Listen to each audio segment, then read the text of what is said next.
Guys आज के इस वीडियो के बाद आप बहुत ही कमाल की अंग्रेजी बोलने वाले हो। अपनी 50% की अंग्रेजी आज की आज आप बोलना स्टार्ट कर दोगे। आप ऐसा वर्ड्स का यूज अपनी डेली लाइफ में बहुत ही ज्यादा करते हो। Let me, pass me, give me, buy me, get me, arrange me, fetch me, bring me, take me, land me, ये सारे वर्ड्स का यूज हम अपनी डेली लाइफ में बहुत ही ज्यादा करते हैं। बहुत ही छोटे छोटे हैं लेकिन कमाल के हैं, आपकी इंग्लिश को काफी इफेक्टिव बना सकते हैं। चलिए वीडियो को स्टार्ट करते हैं।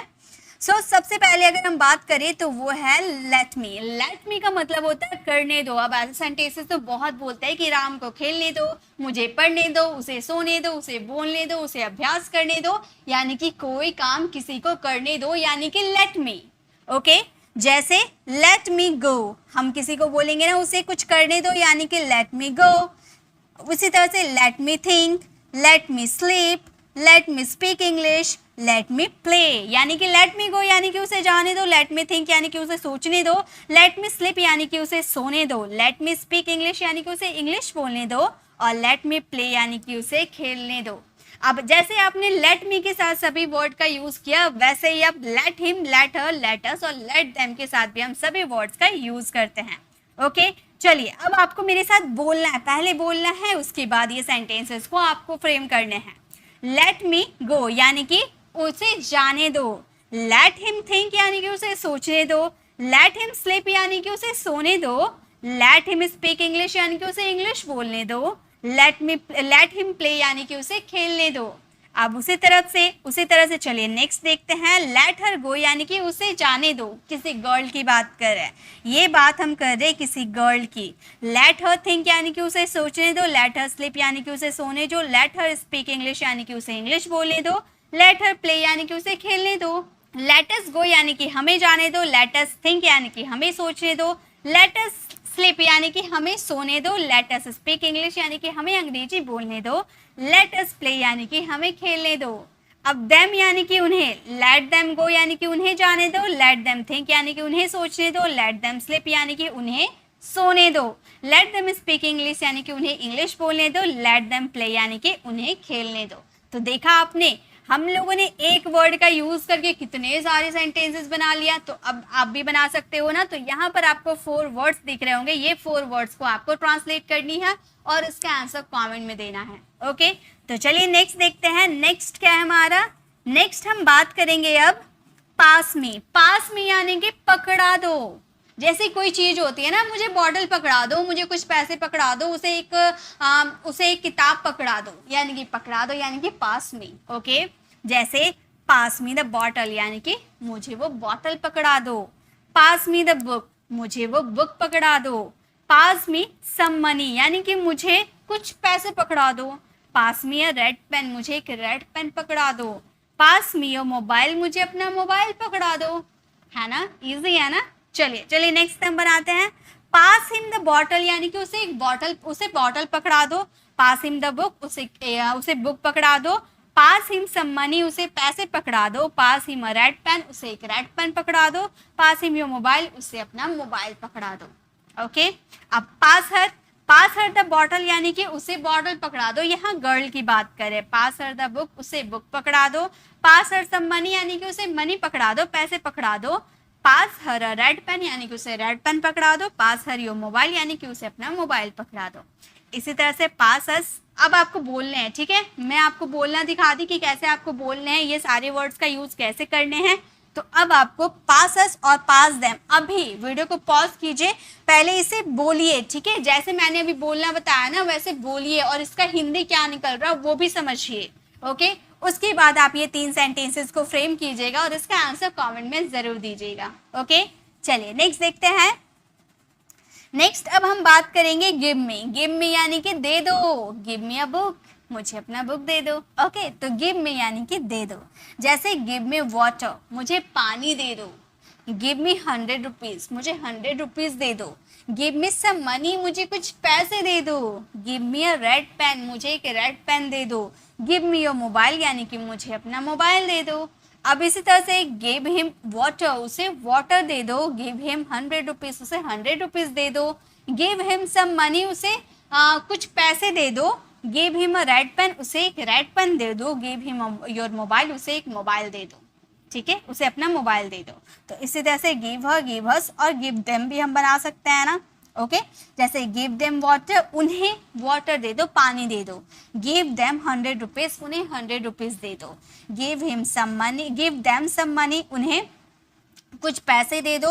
Give them a red pen, उन्हें एक रेड पेन दे दो। गिव देम योर मोबाइल, उन्हें अपना मोबाइल दे दो। ओके, तो ये सेंटेंस जो आपको 3 दिख रहे हैं ये आप लोगों के लिए है, आप फ्रेम कीजिए और आगे कंटिन्यू कीजिए। ओके, नेक्स्ट अब हम बात करेंगे बाय या गेट।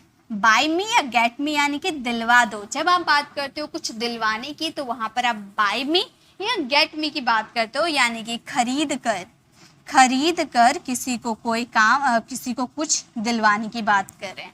पापा मुझे आइसक्रीम दिलवा दो, यानी कि आइसक्रीम वो खरीद कर आपको दिलवाएंगे, है ना। तो यहाँ पर बाय मी या गेट मी का यूज करोगे।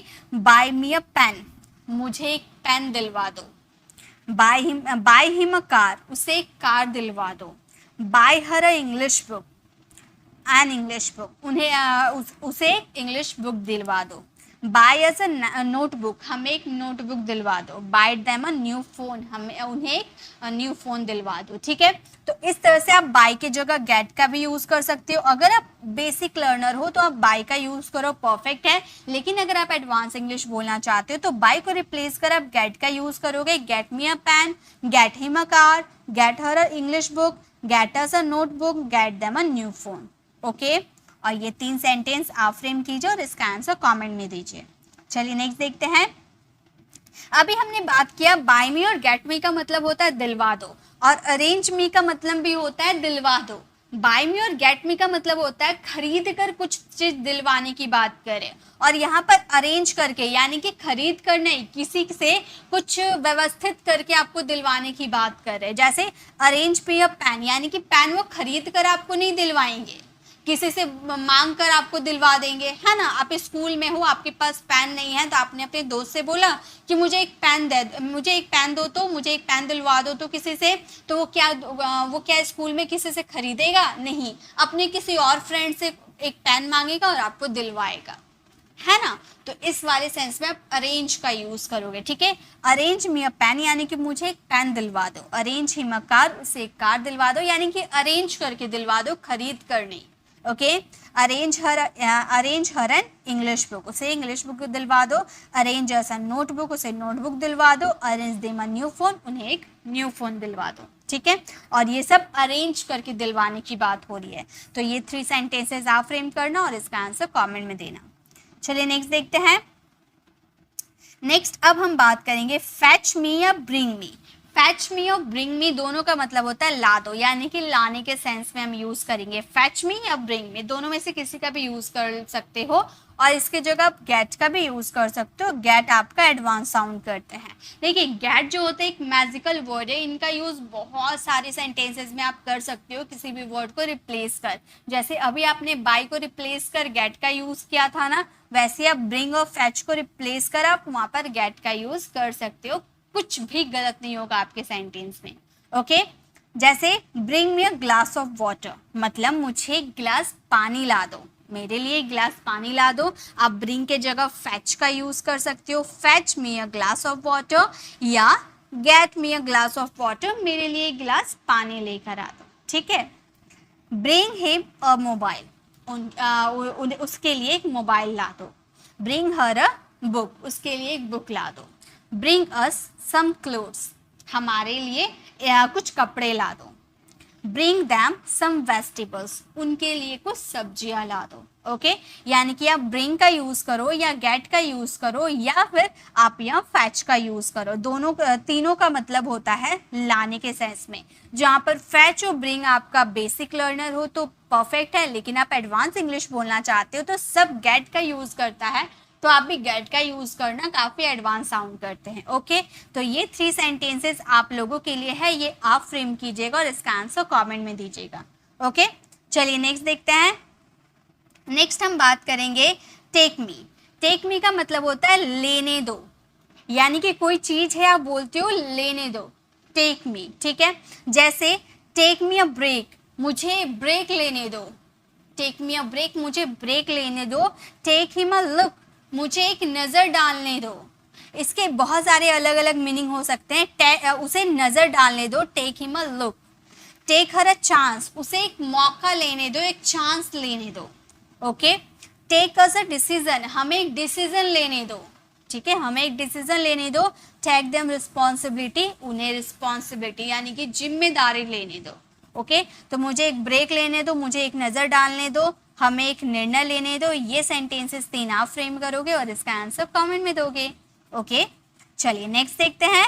नेक्स्ट अब हम बात करेंगे लैंड मी। लैंड मी का मतलब होता है उधार दे दो।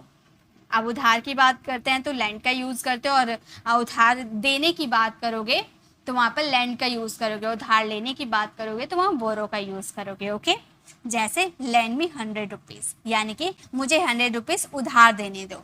लैंड मी सम वेजिटेबल्स, मुझे कुछ सब्जियां उधार देने दो। आप ले नहीं रहे हो, लेने के लिए बोरो का यूज करते, देने के लिए आप यहाँ पर लैंड का यूज करोगे। ठीक है, land her a book for few days, उसे कुछ दिनों के लिए किताब उधार लेने दो। लेट अस सम मनी, उसे हमें कुछ पैसे उधार लेने दो। लेट देम अ फोन, हमें उन्हें एक फोन उधार देने दो। ओके, तो इस तरह से आप लैंड मी का यूज कर सकते हो। मुझे उधार दे दो, उन्हें कुछ किताबें उधार दे दो, हमें एक कलम उधार दे दो। ओके, तो इस तरह से आप ये 3 वर्ड्स का यूज करना और इसका आंसर आप कमेंट में देना। तो आज की इस वीडियो में हम लोगों ने यहाँ पर जो 10 वर्ड्स आपने देखा, ये 10 वर्ड्स का यूज अपने डेली कॉन्वर्सेशन में कैसे करेंगे आपको समझ में आ गया। और जैसे मैंने आपको फर्स्ट और सेकेंड वाला बताया ना कि एक आप वर्ड लेना, ठीक है, गो लेना, उसमें आपको सभी में फ्रेम करने हैं और इसे आपको लिख करने, इसे आपको बोल बोल कर प्रैक्टिस करनी है। देखिए, इंग्लिश सीखने के लिए इंग्लिश बोलना ज़रूरी होता है, इसीलिए आप ज़्यादा से ज़्यादा बोलिए, लिखने से ज़्यादा बोलिए। जितना मैंने सेंटेंसेस यहाँ पर दिया ना क्वेश्चन, बस उतना ही लिखिए आप, और लिखते वक्त भी बोलिए। और यहाँ जो आपको यहाँ पर ये चार्ट जैसा दिख रहा है, इसे सिर्फ और सिर्फ बोलना है। इसका हिंदी मैंने इसीलिए नहीं लिखा है ताकि इसे आप बोलो, आपको रटना नहीं है, बोलना है, समझना है कैसे आप बोल रहे हो, उसकी मीनिंग क्या निकल रहा है। तो जितना आप बोलोगे उतना आपको रिजल्ट मिलेगा, बेस्ट रिजल्ट मिलेगा। तो आज की ये क्लास आपको छोटी सी कैसी लगी कमेंट में जरूर बताइएगा, और आपने इसे प्रैक्टिस किया यानी कमेंट में जरूर मुझे बताइएगा। ओके, अगर आपको ये वीडियो अच्छी लगी तो लाइक कीजिएगा, अपने फ्रेंड फैमिली को जरूर शेयर कीजिएगा। और इसी तरह से आप छोटे छोटे स्ट्रक्चर के वीडियो चाहते हैं तो लेफ्ट साइड क्लिक करके स्मॉल स्ट्रक्चर्स वाली वीडियो को जरूर विजिट कीजिएगा, और राइट साइड क्लिक करके आप हमें 10 डेज लाइव स्पीकिंग कोर्स में ज्वाइन कर सकते हैं। 10 डेज की मैंने सेंटेंस पैटर्न की क्लास लेकर आई हूँ, जिनमें आप सेंटेंसेस बनाना सीखोगे और कमाल धमाल की अंग्रेजी बोलना सीखोगे। अगर आप हमारे चैनल पर नए हो, मेरे पढ़ाने का तरीका आपको पसंद आया तो सब्सक्राइब कर आने वाले बेल आइकन को जरूर प्रेस कीजिएगा, ताकि रोज आने वाली वीडियोस की नोटिफिकेशन आपको समय पर मिलती रहे। मिलते हैं नेक्स्ट ऐसे इन्फॉर्मेटिव वीडियोस के साथ, तब तक के लिए कीप लर्निंग।